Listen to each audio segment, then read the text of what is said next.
It's your weekend update, Civil Group style, featuring Jennifer Ranella and Michael Civil. Civil Group, Real Estate and Ramblings, podcast, episode 4, weekend update. It's a great time to list your home. Hi, everyone. Wow, are you guys lucky? It was a crazy real estate week, and we took a Monday, and we hate Mondays, to tell you guys all about it. We had a few significant sales this week.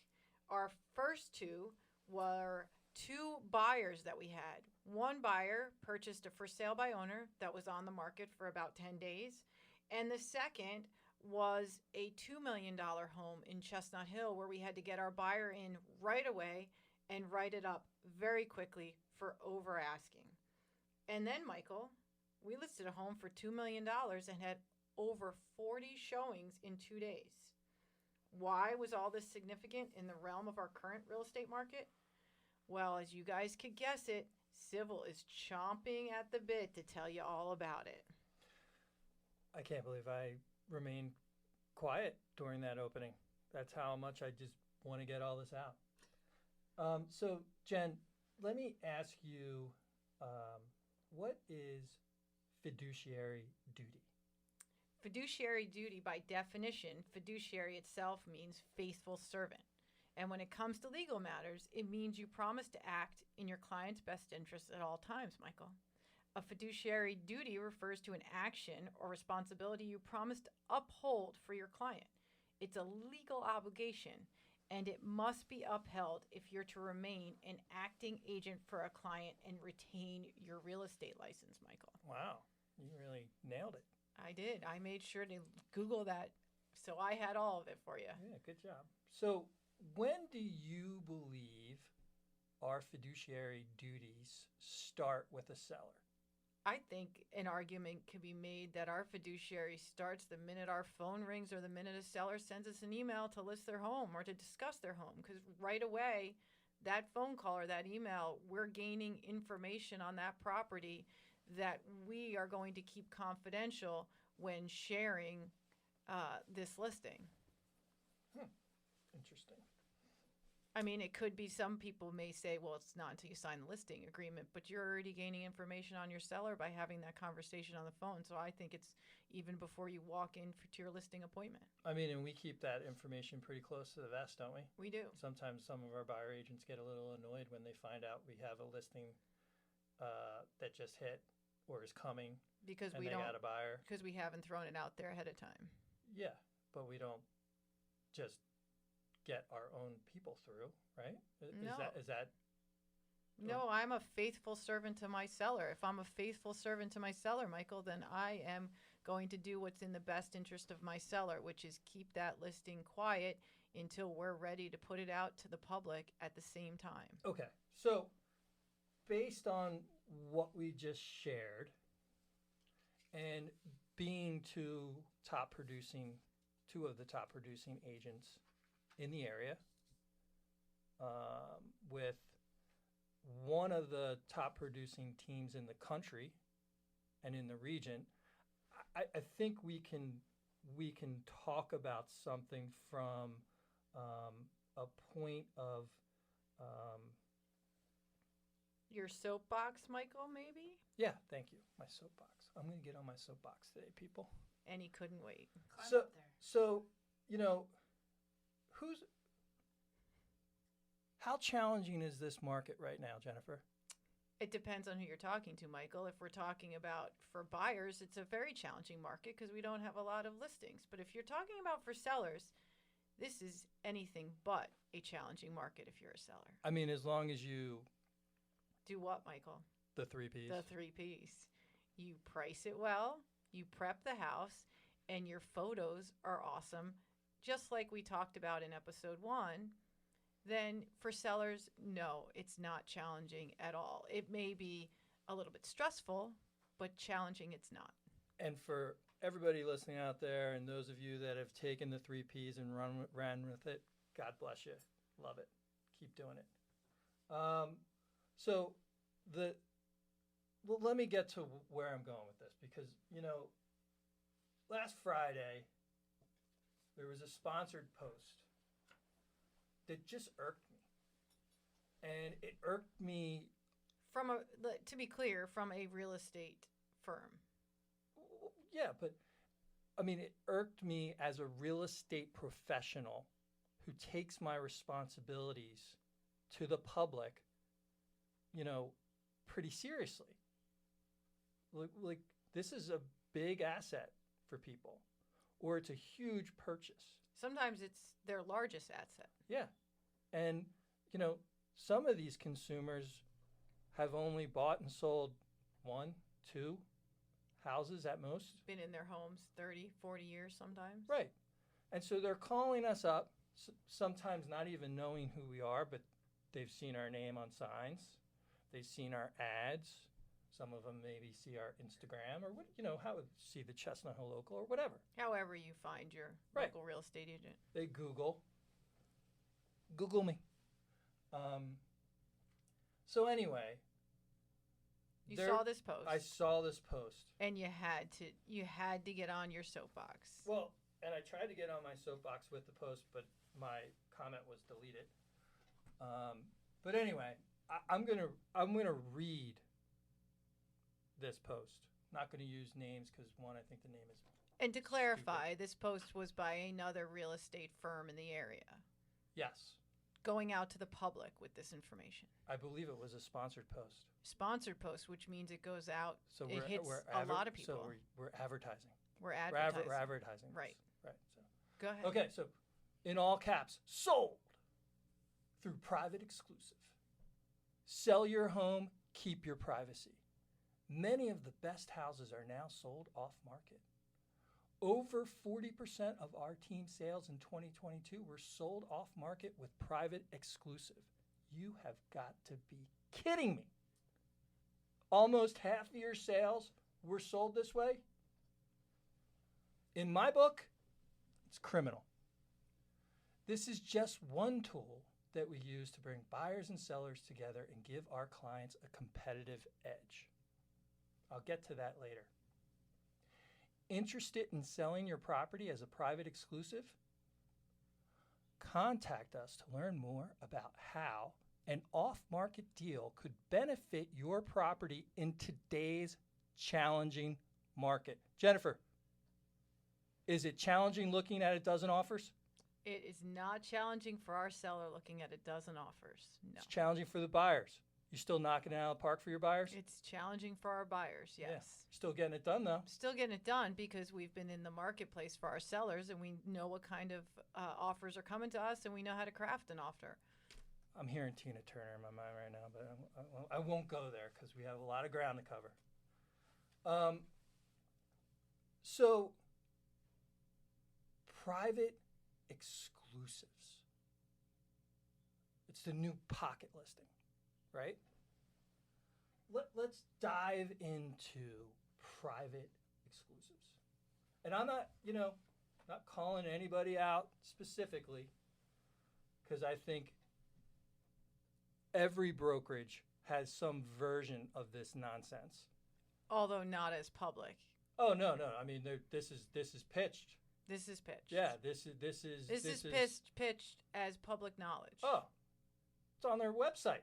So falsely educating the consumer. Yeah, total bullshit. So privacy is the ultimate commodity. This right? is from the website of another brokerage. Of another firm. Okay. Right? Yep, just Okay. clarifying. So right there, I'm just going to call bullshit. Okay? I'm not done. Buckle up. Private exclusive listing is an off-market home that can be shared by the firm's real estate agent directly with their colleagues and their buyers. Now, Jennifer, colleagues, it's a little misleading there, don't you think? It is, because in our industry, being independent contractors, my colleague is any other agent on the other side of the deal. Right. So if doesn't have to be in my team, doesn't have to be in my firm, doesn't have to be a broker in this area. Could be a commercial broker. Could be. Yeah. So as a consumer, there's a good chance that someone who's not selling a lot of houses, would see colleague and maybe make the assumption that they're talking about all of us, All of us. not just this one Not firm. just in Okay. that specific office or on that specific team. Yep. Property details aren't disseminated widely and won't appear on public home search websites, right? This is good. This is where it gets juicy. This is the modern day version of the pocket listing. I mean, you're kidding me, right? But Michael, if they're sharing that with colleagues, aren't they putting out those specifics on that house? Well, I'll get to this whole like game. I would like to use my favorite word, but I'm not allowed. No. I've been told not to use No, keep going. the uri word that I love so much. So work with work with the firm's private exclusive program to get unprecedented access to the firm's inventory, our national network of agents, and their clientele. In the competitive and private luxury home sales landscape, it is essential that you work with an agent who can provide you with access to properties. Agents and clientele before your competition. I mean, let me just go back there.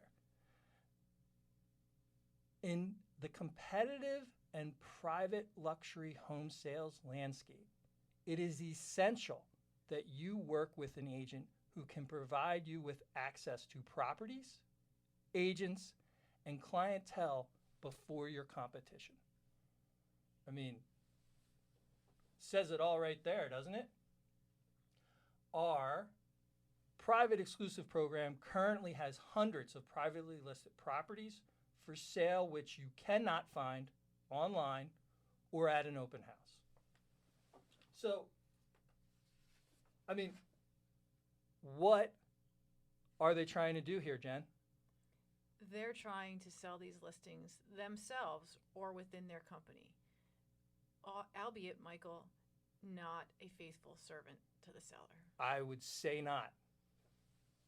Not even close. If you're a faithful servant to your seller and your fiduciary duty is to your seller, you are pretty much misleading the seller by telling them that this is going to get them the most for their house. Or that it's a challenging market. It is not. Mr. and Mrs. Seller, it's a challenging market. And let me tell you that your privacy is key to you netting the most for your house. So again, misleading. Bullshit. Stop saying misleading. Call it what it is. It smells. So, discretion. Privacy is the ultimate commodity, and the decision to sell your home is a personal one. Buy or sell in privacy. Like, really? Come on. You kidding me? Now, Jen, don't get me wrong. I mean, we've had sellers say, hey, I mean, we just had a Fortune 500 CFO, I think it was probably the number 19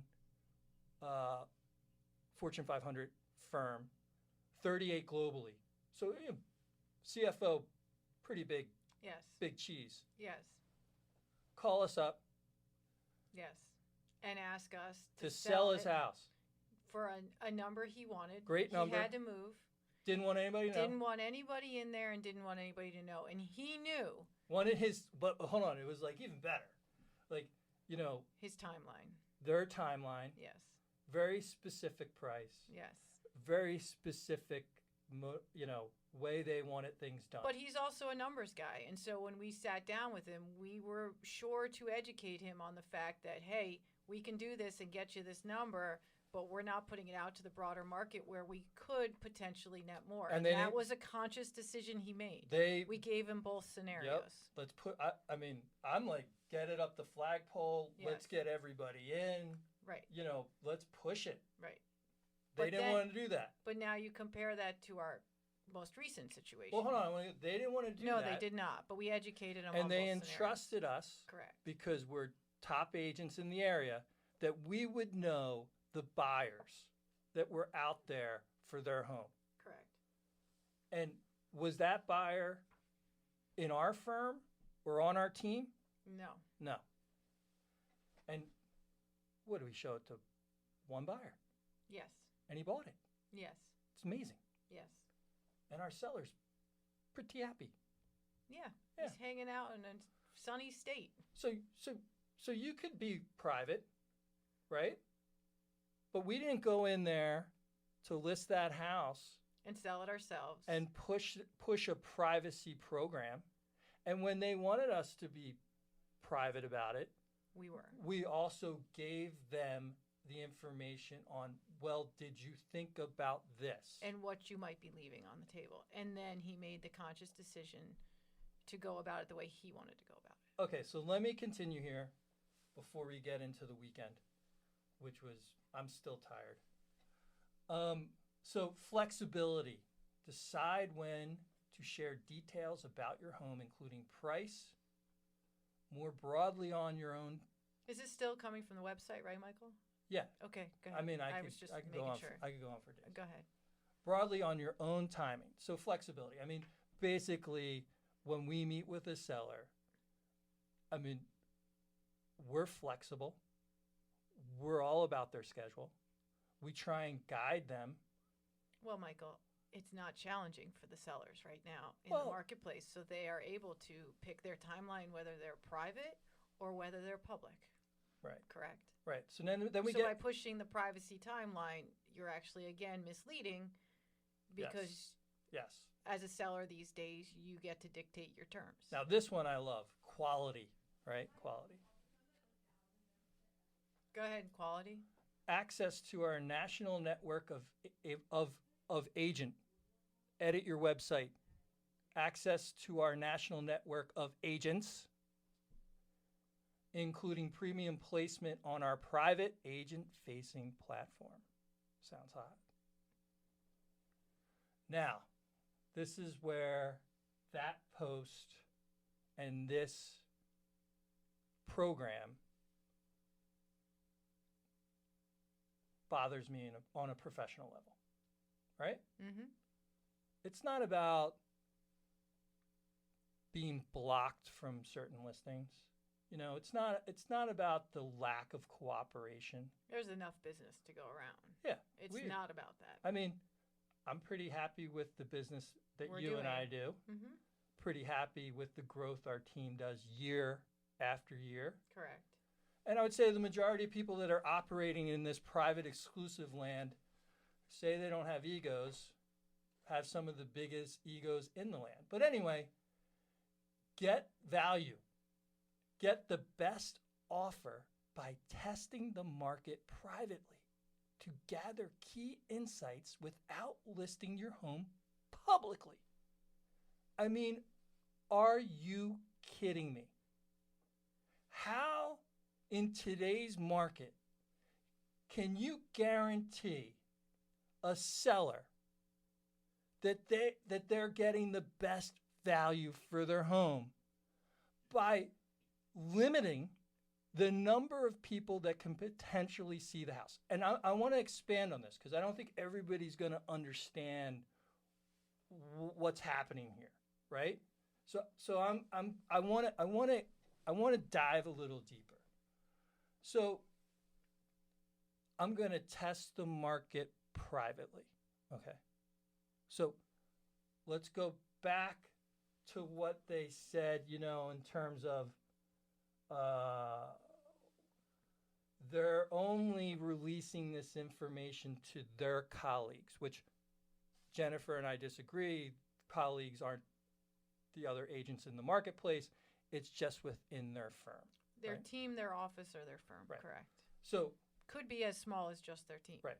So, in my opinion, you're not trying to drive value for the consumer. You're trying to drive value for your firm and you as an agent. Your firm stats, Oh yeah. your team numbers, Yep. your own pocket. Your own pocket, Again- not the seller. Again, fiduciary duty, faithful servant, Right. not to the seller but to yourself. So, because if you're testing the market privately, we're making the assumption there that you're listed, right? You have a price, Yes. right? Yes. So people are coming through your home and they're knowing the price. Correct. Okay. They're knowing your terms. Right. So Correct. so let's just hypothetically say, Jennifer, you're a seller who is selling their home for the first time in 40 years. Yep. We Right? just had that. It's challenging. It's emotional. Hmm. You also really need to lean on your real estate Oh, expert for their advice because you have not been in the marketplace for 30, 40 years. I mean, they don't want people looking in their closets. You know, they don't want people in their house. Mm-hmm. And so I can see where this private exclusive program could be enticing to certain sellers, right? Scare tactic. Yeah, maybe A little bit. a little bit.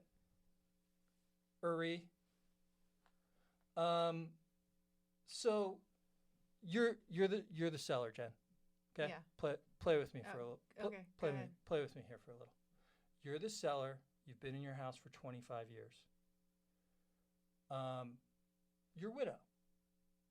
Let's just add another dimension to this, Okay. right? Yep. Like it's emotional, It is. right? It's stressful. We're going to test the market, Jennifer, and I'm going to bring a few select agents through. You're going to make it easier on me. I'm going to make it so much easier on you because that's what I do.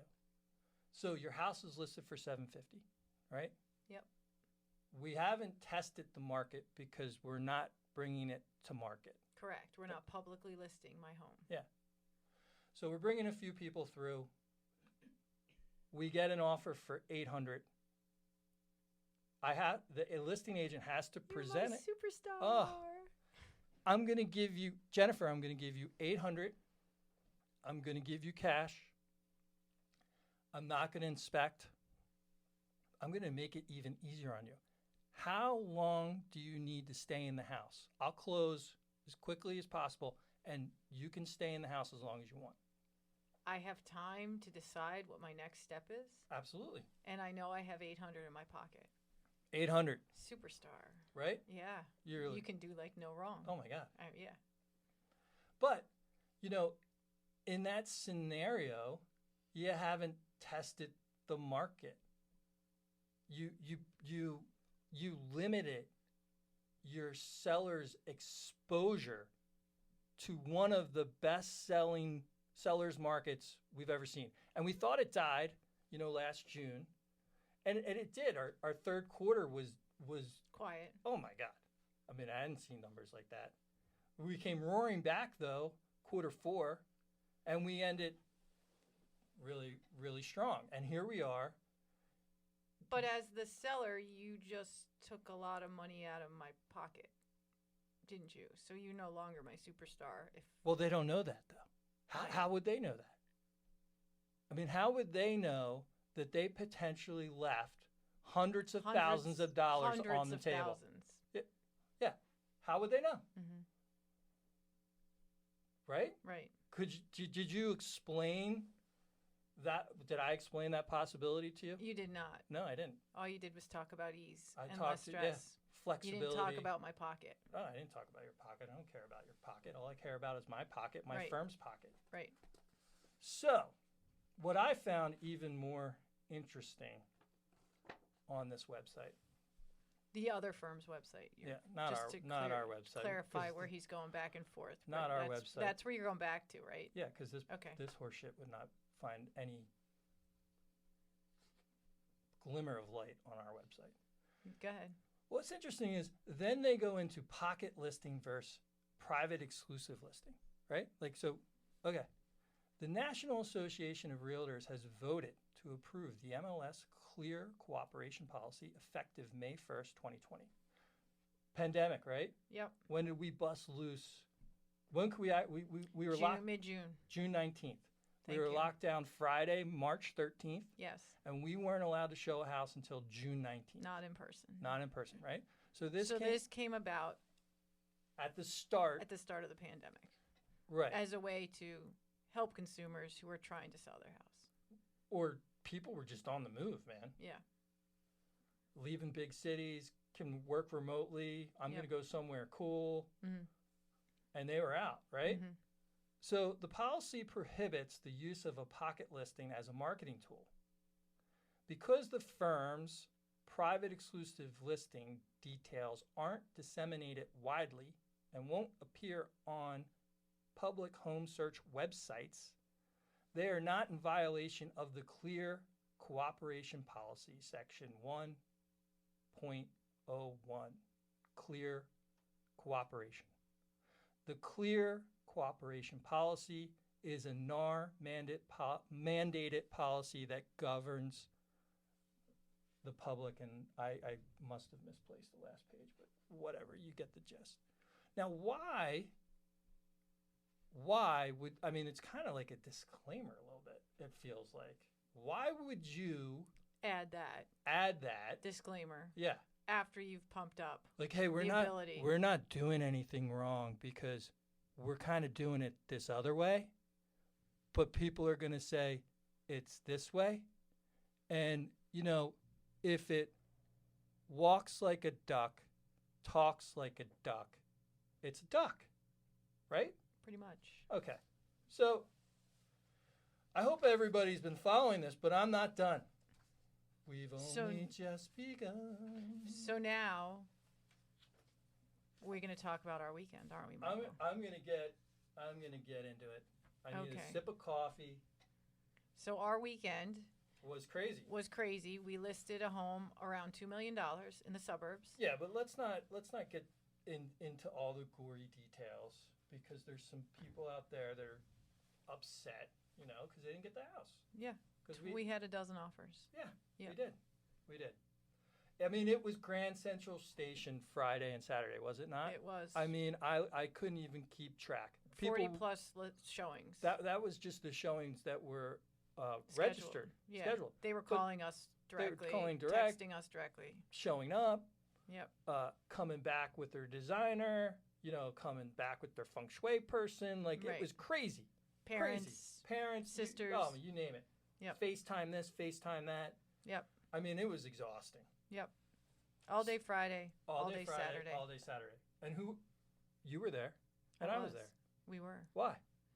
Because we meet all the showings at our listings. And so we were meeting the showings, and we decided with the being inundated, we would just sit there from a certain period of time to a certain period of time to allow the most exposure for that house. Anybody that wanted to get in got in. It kind of goes back to like what I was getting at. I think it was in podcast 2 when I went off on my first rant. Was that my first rant? No, it was probably your second rant. My second rant, where I was Your talking. thousandth I've had to listen Yeah, to, where but I- only your second But- that this podcast audience had But to it goes listen to. back to representation, right? These sellers hired us to represent them, Yes. right? And we all know agents. Everybody knows agents. I mean, we know thousands of agents Correct. from all different firms, Correct. right? Most sellers of this caliber know lots of agents, Correct. have friends that are agents. Cousins, friends, Cousins. friends of friends. Yeah, you Correct. name it. Everybody, right? Cocktail party. Yeah, we're thinking of doing this. We're going to go here. Oh, you got to call so-and-so. Yeah, happens all the time.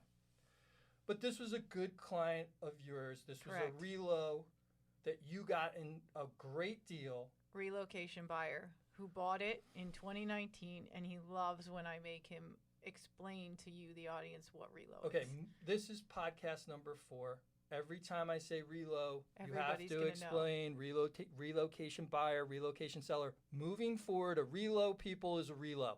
We're not going to explain it. Jennifer, knock it off. So, yes, I sold them the house. Yep. We closed January 2020. And luckily enough, you know, they had permits and got out the outdoor stuff done during the pandemic. Yeah, they had the pool Yeah. under contract So- before March. All right. So Anyway, yes, They- it's they- a long-time client. and we started meeting with them when? I think, when did they I originally started call? talking to him in November. Yep. You and I sat down with him probably like mid-January. Okay. And then I had a couple follow-up calls and emails. And originally they said, we need to find something before we sell. Right. And that was the catalyst for calling. But then it became very evident that the spring was springing as we're starting to see it. And then they got propositioned. They did. I got a phone call that they got propositioned Private to be a private exclusive for another firm for 2 weeks. for 2 weeks. And to give that firm a chance to sell the house.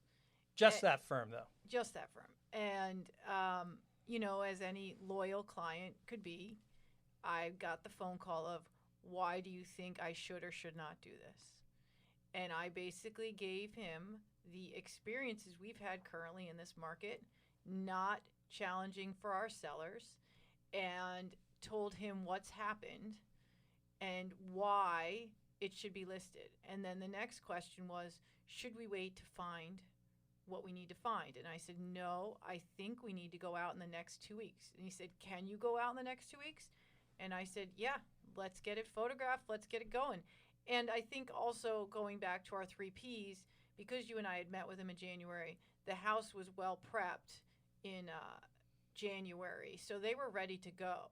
And sure enough, based on our other experiences, Michael, we put it on the market. We publicly listed it. They basically gave us the house for the weekend. And we killed it. And we killed it. No, actually, our sellers killed it. They did, because they put themselves in our hands. They listened to the prep, the photos, the video, everything looked awesome. And we were able to make that house available to over 40 plus buyers or couples of buyers that we lost count, therefore culminating in how many offers, Michael? All right, so 12 offers. Right. So 12, one pulled out, so 11. Okay? So of the 11, private exclusive firm had 3. 3, yes. All the other colleagues had 8. Other firms, correct, 8. So had our seller potentially gone, private exclusive 2 weeks, who knows where this would have landed? Because of the he probably would have of the majority had of the 2 or offers 3 that offers. of the majority of offers that we received, correct.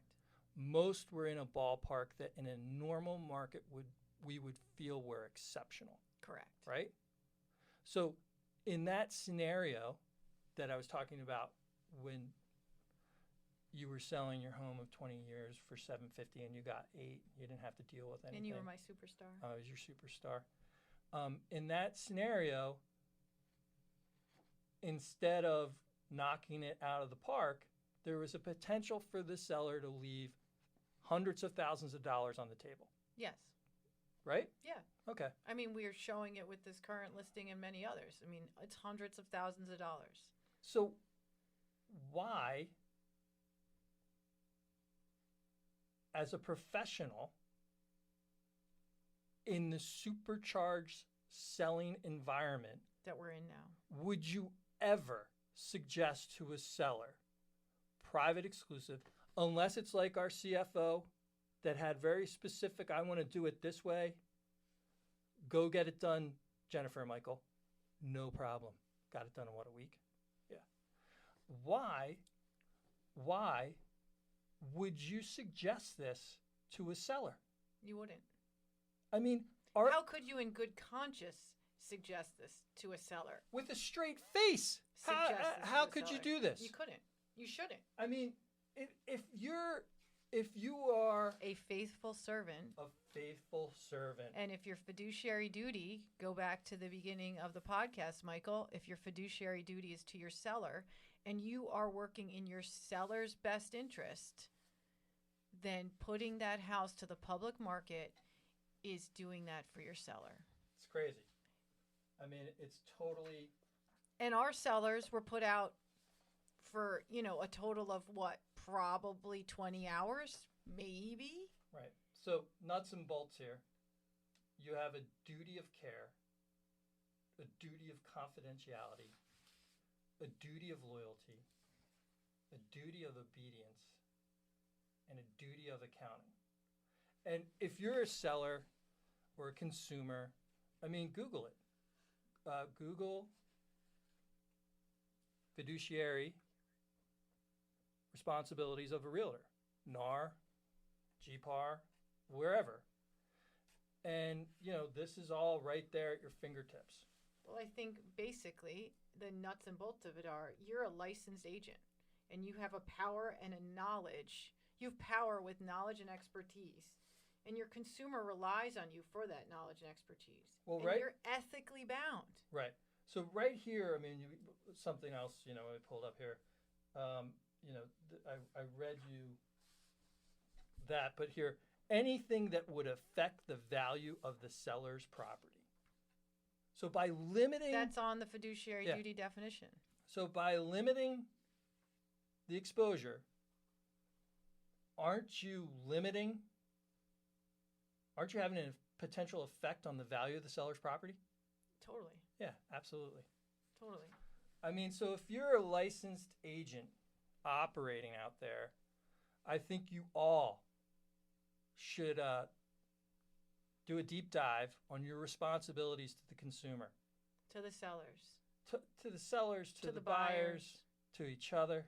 Mm-hmm. You, me.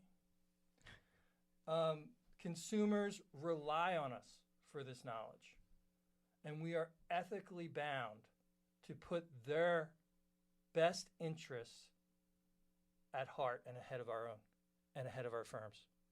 And quite honestly, Ahead of our teams. ahead of everybody. And people get mad. We don't tell them anything. I don't tell my mom anything. She gets mad. Why didn't you tell me you were listing so-and-so's house? Because, that's not how it works. So, went on a little bit here today, but I really thought it was important because I feel as though there's a segment out there that is being fed. Misinformation. Yes. Misled. Yes.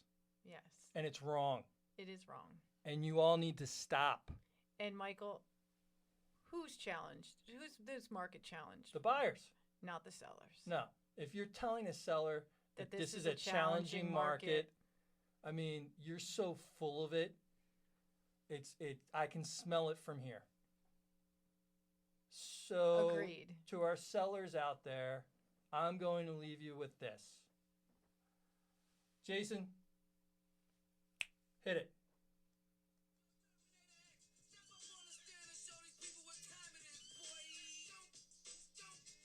Yeah.